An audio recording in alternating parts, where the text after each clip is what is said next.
Good afternoon po, Ma'am. Red Mendoza po from the Manila Times. Ma'am, si Congressman Jill Bongalon of the Ako Bicol Party List said na kung hindi naman daw po kayo interested sa trabahong ito, mag-resign na lang daw po kayo. Sabi din po ni Kong David Suarez, Deputy Speaker David Suarez, na most of the congressmen felt na the Vice President, kayo daw po, with all due respect, ma'am, sabi po, mag-resign na lang daw po kayo kasi parang hindi kayo interested sa trabaho, ma'am. Ano po ang inyong masasabi dito sa sinabi ng quote-unquote young guns of the Congress? Oo. Actually, kung mapapansin nyo, hindi ako nakikipag-usap sa kanila. Nakikipag-usap lang ako kay Zaldico at kay Martin Romualdez. Pero pagbibigyan kita, Ren? Yes po. Yes, pagbibigyan kita. Gusto nila mag-impeachment, diba? So apparently, pakiramdam ko at sa tingin ko sa mga nangyayari, wala silang kaso for impeachment. Kaya sila nandyan. Kaya sila sige hanap ng kung ano ang gagamitin nila. Ngayon,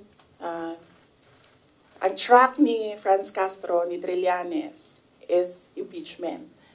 Gumawa sila ng isa pang track na resignation. Parang papalabas nila, impeach ka namin for wrongdoing, whatever. And then, itong isang grupo na ito, umalis ka dyan. Kasi kapag hindi ka umalis, kapit tuko ka. Pero, hindi naman kasi ako sasagot sa young guns.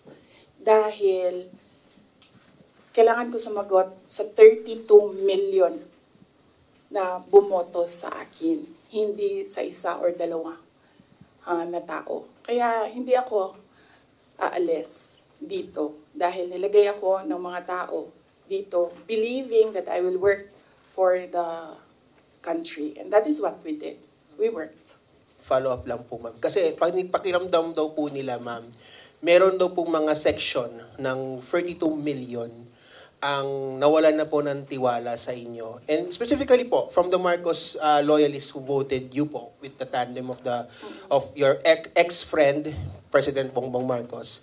Ano pong inyong pakiramdam po, ma'am, na parang yung iba po sinasabi ay quote-unquote nabudol dahil sa inyong tandem, ma'am?